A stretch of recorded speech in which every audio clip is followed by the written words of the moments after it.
What's wrong with you people?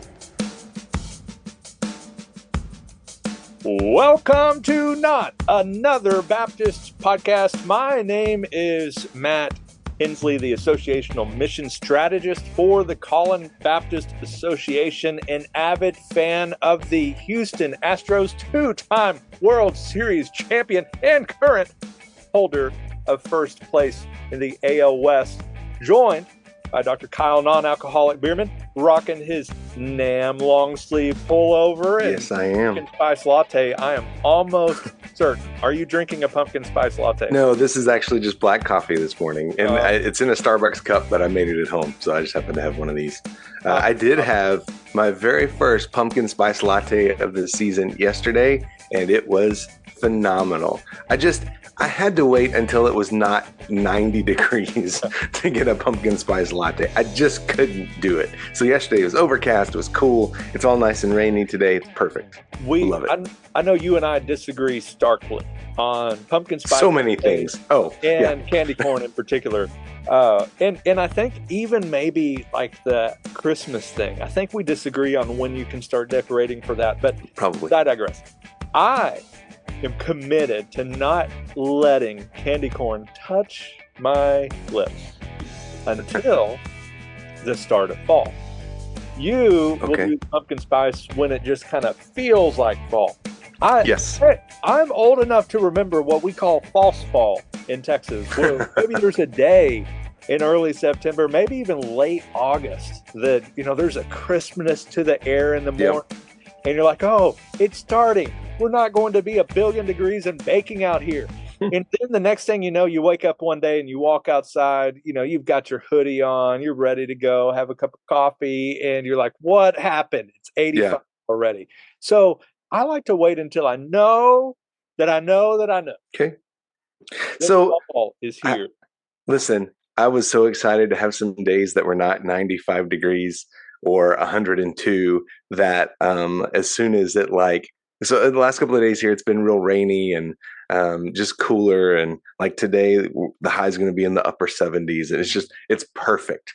Like this is my ideal weather. So I was like, you know what? I realize this may not last. I realize we may still have some days in the 90s that are coming, but it's not right now. So I'm going to enjoy, I'm going to enjoy, even if it's the already not yet of fall, right? You just get to experience a little bit of it. I am all over it. So that's like a picture of our personality. Me, a pessimist, thinks false fall. You already not yet. Like, it's here. Maybe it's not. Now I will say, so we are opposed to, or we do contrast when it comes to when you can celebrate Christmas. But I think we are both on board that when Hobby Lobby has Christmas decorations in July, something's gone terribly wrong. The only person okay with that is Bart Barber. Look, you know how much I love Christmas, but if I see them, well, like let's say no Christmas decorations in stores before Labor Day. Okay, I feel like that's a good compromise, right? Like you haven't even hit.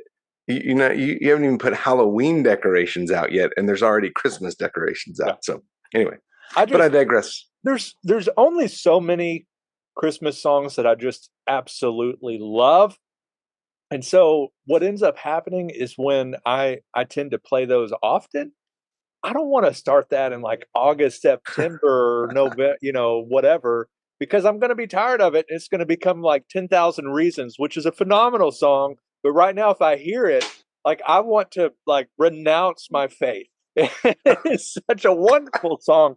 But I heard it. So, hey, I was just telling the girls this story.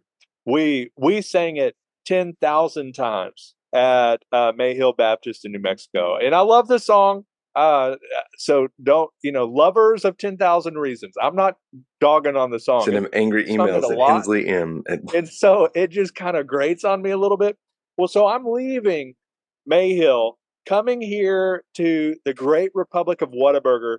And day one, I'm going to First Baptist Church in Farmersville for the early service. And then I'm going to First Baptist Plano it was like their groundbreaking or something like that for their new building, or their first grand opening for that.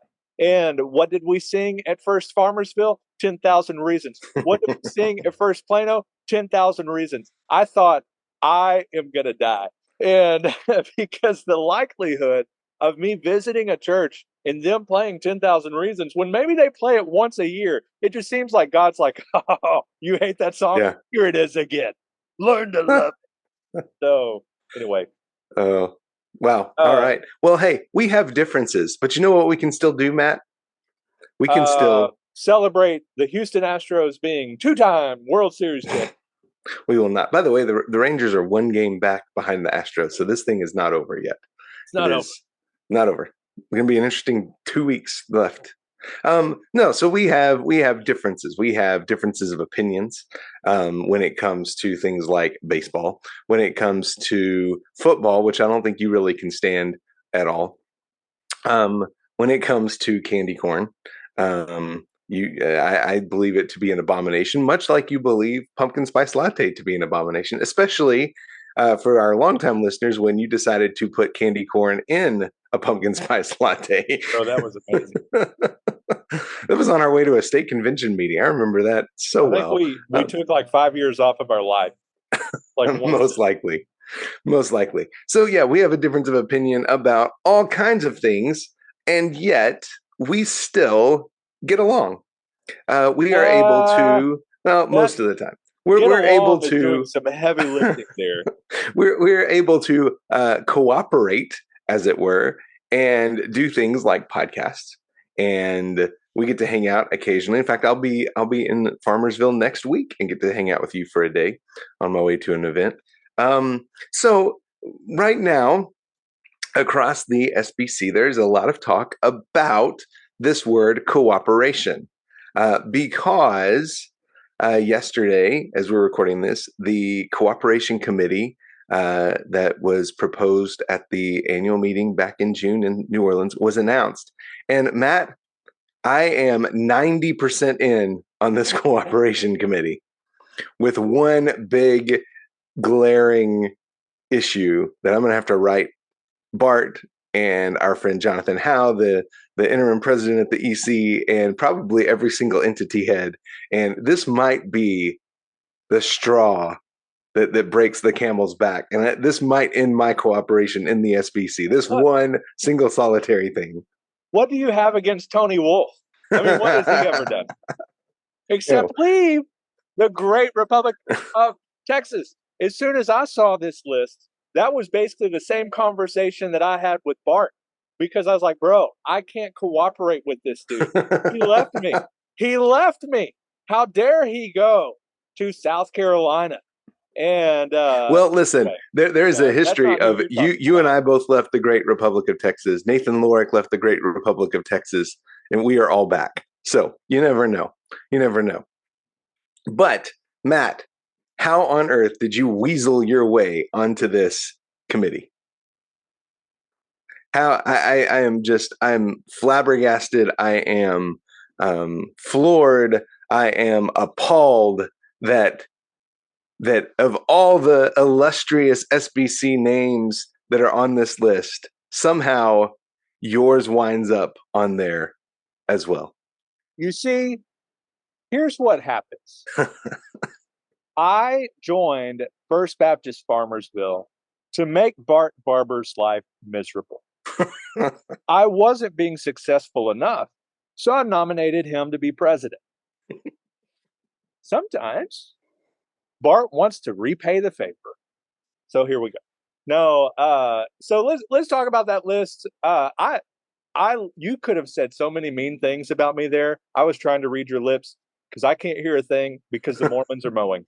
Why they're mowing while it's raining, I don't know. But, works-based salvation, all that kind of stuff, I don't get it. Anyway, I hope you said, I am so thrilled to see Matt Hensley on this list. I'm sure absolutely. That's 100% what I said. Going down this thing. So here's the deal. If you don't have any idea what we're talking about, just go ahead and turn the podcast off. It's not going to matter to you.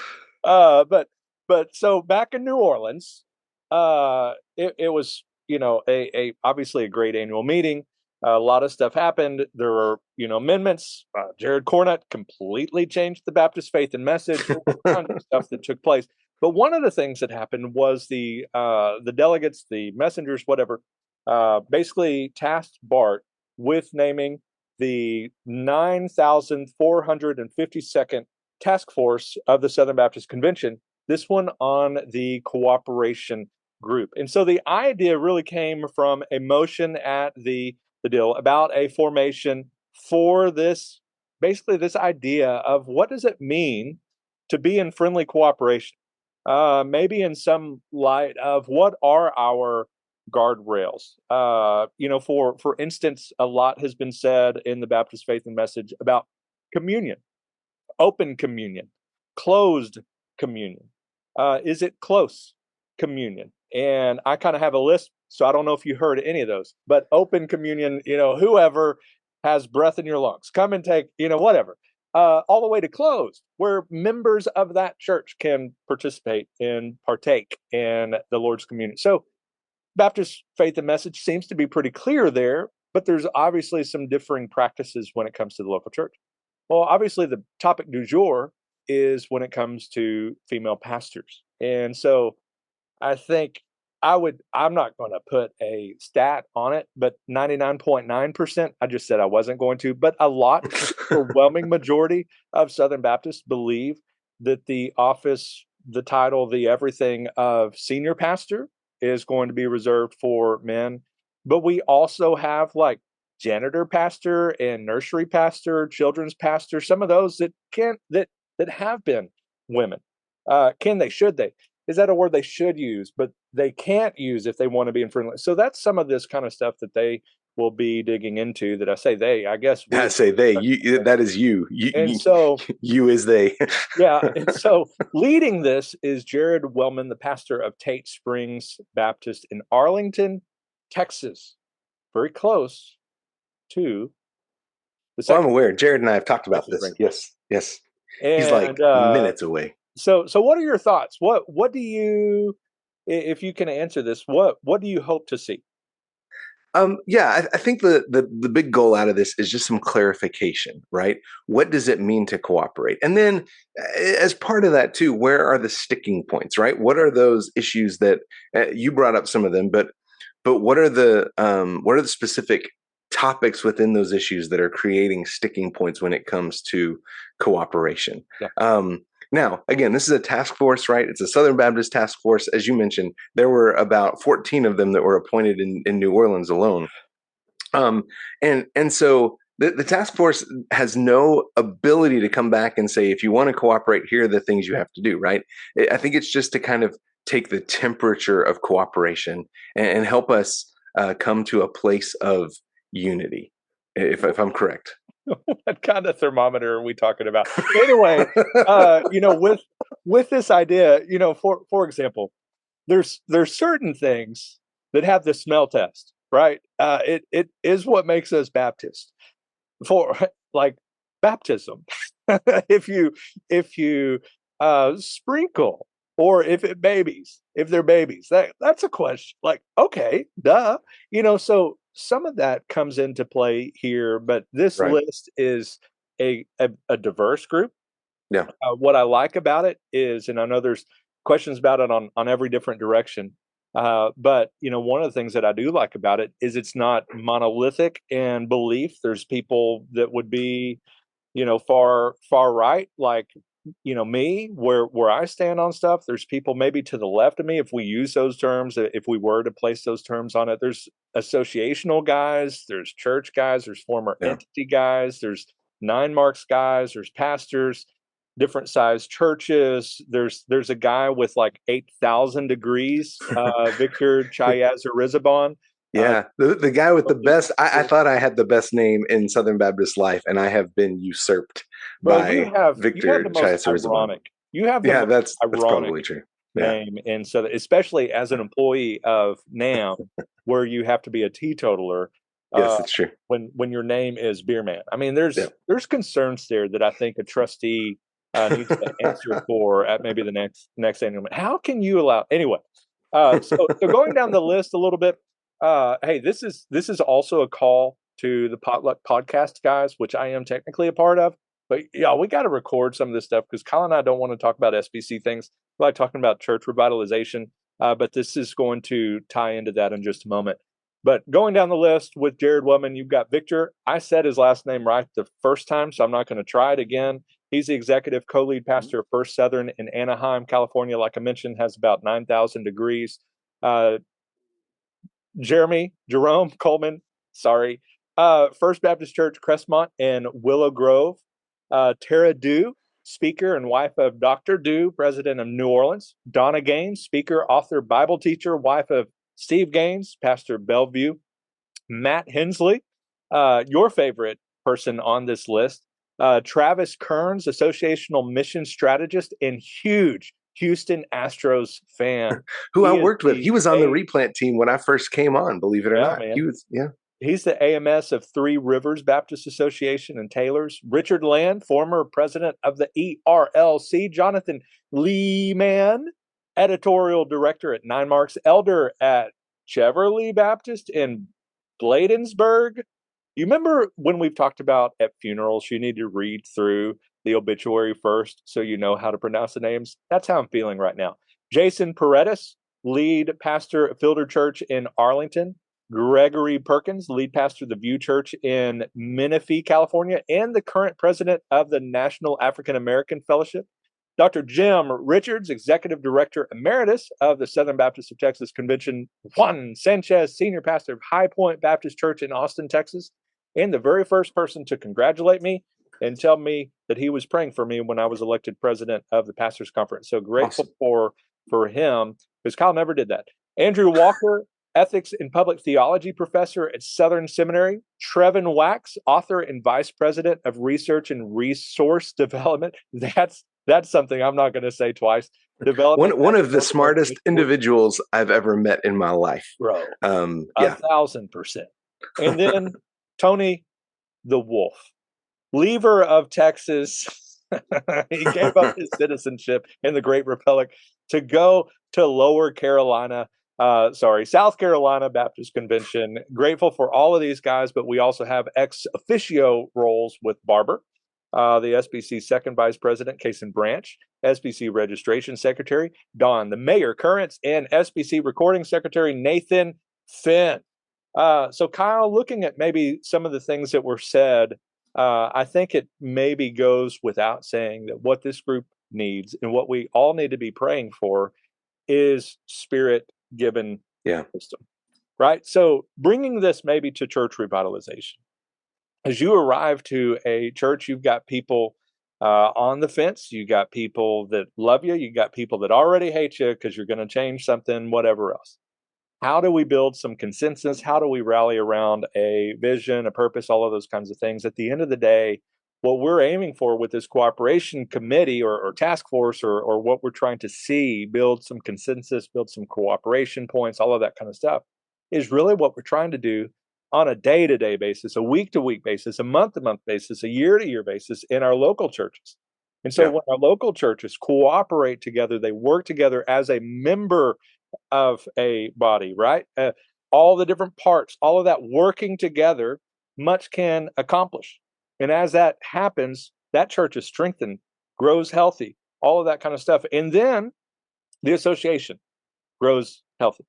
As they cooperate, all of that kind of stuff, and it gets stronger. Then your state conventions grow healthier, and on and on and on. Because as we say, the headquarters of the SBC is First Baptist Church, Farmersville. Just kidding. That's right. That's one of them. It is. Yeah, one of them. One of them. And so, Kyle, tell me how maybe that plays into your role with replanting, revitalization, all of that kind of stuff to make this kind of pertinent for our folks. Well, yeah. I mean, so look, we everything that we do as Southern Baptists is based on cooperation, right? We cooperate together in local associations to reach our neighborhoods and regions with the gospel. We cooperate in state conventions to reach our states with the gospel and do things like disaster relief and church planting in our states. And then we cooperate at the national level and to do things like church planting, disaster relief on a national level. Now it's the Send Relief that even moves into international. And so, as you mentioned, the headquarters of the church the headquarters of the SBC is First Baptist Church Farmersville and Highland Baptist Church in Lubbock and First Baptist Church of Alamogordo, New Mexico, right? Those things are the headquarters of the SBC. The SBC is not God's ultimate plan to reach the nations. That's the local church. What the SBC is a pragmatic way, and I know people hate that word, but it's a pragmatic way that Baptists, Southern Baptists, have gathered together to share resources, to mobilize folks, and to take part in reaching the nations, reaching North America with the gospel in a way that no individual church could. And the standard line, yes, it's cliche, but it's true. We are better together. When 47,000 Southern Baptist churches come together, we are able to do far more together than we can do individually. And so again, as I see the cooperation committee working to strengthen those bonds, working to increase folks. What's the word I'm looking for? Increase their. I'm going to let you struggle. Increase their confidence in our cooperation. That's the word that I was looking for that was not coming to me. And increase confidence in our cooperation. And then also, I would love to see this committee just share some wonderful stories of cooperation, of the ways that we are working together to reach communities. Because listen, I get to see this all the time through the work we do with Replant. I get to hear stories about churches in out of the way places that are making an impact in their community. In fact, our replanter of the year this year came from Loop City, Nebraska. Matt, I'm going to guess you've never heard of Loop City, Nebraska. No, I don't think I could name a town in Nebraska. Omaha. That's where the College World Series is. You should know that one at least. But that's it, right? Yeah. No, Loop City, Nebraska. A guy named Ryan Durham pastoring a replant there, and we get to hear these stories, and because of through our cooperation as Southern Baptists, we get to be a part of that, right? We get to be a part of celebrating missionaries overseas who are seeing churches planted and folks saved and baptized, and seeing places in North America, like Newfoundland. My favorite video out of the Annie Armstrong videos this year about Newfoundland, where there was a church planted for the first time in 120 years in this community, and for the first time Jesus is being proclaimed, disciples are being made. That's all because of cooperation. We get to be a part of that. We get to celebrate it, and yeah. So again, there are some sticking points around right now, but I think the cooperation committee can do a really good job of being cheerleaders for cooperation and helping us to understand how just the impact that we're having as Southern Baptists. I will take that under advisement. But Barbara said, either way, with so much uncertainty and with the potential for so much division around these questions, right? Specifically the topic of the title pastor, the role, the office, the function, all of that we've been discussing and debating, and endless Twitter threads about, all of that kind of stuff. This cooperation group needs to articulate our vision for cooperation in a way that brings clarity to any open questions and inspires Southern Baptists to redouble our enthusiasm for and commitment to the one sacred effort that brought us together long ago when Bart Barber was but a wee little lad. Kyle, are you guys going to make the playoffs? Yes, I feel confident they will make the playoffs. How well will they do in the playoffs? We shall see. Okay. But yes, they will make the playoffs. Who's on the outside looking in? Who's on the outside looking in? Let me pull up my standings real quick. Mariners, Blue Jays. So it's very possible. Because y'all have the tiebreaker with the Blue Jays. Yes, we have the tiebreaker with the Blue Jays. You know what? I'm going to say the Rangers play the Mariners 6 times between now and the end of 6 times in like the remaining 2 weeks, right? Yeah. So I'm going to say if the Rangers continue this hot streak, they won 4 in a row, I believe. They'll go 5 in a row. They'll go for 6 tonight. If the Rangers continue this hot streak, Seattle will be on the outside looking in. Okay. Well, here's what because I think that having 3 teams from the same division in the postseason is going to be very difficult. Here's what I desperately want. I don't want the Astros to have home field advantage. We can't play at home, baby. We're like 500 at home. It's horrible. We're losing. We nearly got swept by the Oakland Athletics, who are just playing spoiler this time of year. It's wonderful. It's going to be fun one way or another. This has been an exciting year. I don't think I was too. So let me still say, I don't like the pitch clock. Okay. I think there's some argument being made right now, perhaps, are there more injuries right now? No, the Rangers would say yes and amen. Are there more injuries behind it? All of that, I don't know. What I do know is when I go to the park, it seems like I can't even go and get a Dr. Pepper and come back without missing like an inning and a half. And so, when I go to the games in person, I'm not a fan. The fact that I can usually still go to bed at a decent hour, I'm a big fan. Yeah. So there's that. I do like the bigger bases. It seems like there's a little more stealing. I enjoy that kind of stuff. But it's been a fun, exciting year. Mad props to the Atlanta Braves. I know we've got a number of followers and listeners that are big Atlanta Braves fans. I think they're going all the way. And so I think the AL is largely going to determine who is going to face them in the World Series. I would obviously love for a rematch, but I don't think we win. So I would love for the Atlanta Braves to get swept out of the playoffs because I think we can beat them if we made it. I mean, look, when the playoffs hit, it's really all up in the air because you've seen wild card teams that kind of barely squeaked in and they just get hot in the postseason. Washington Nationals. Yeah, I mean, and then you've seen teams that have really dominated all year long, and for some reason, when the postseason hits, they just cannot. I mean, they can't buy a hit. Yeah. So, really, all you got to do is get in, and anything can happen from there. So it's going to be very exciting. Enough baseball, enough cooperation. If you're looking for a place to grow in your walk with the Lord and prepare to serve Him in ministry, come visit Southwestern Seminary. Southwestern, you will find experienced professors committed to practicing what they teach you. And by being on campus, you'll get a glimpse of the many ministry opportunities in the surrounding areas. And y'all, let me tell you, send me your resume because there's a lot of openings for pastors, youth pastors, music ministers, all of that kind of stuff. We need you, but there's certainly a lot around DFW. But if you want to see for yourself, you can come for Preview Day on October 20th.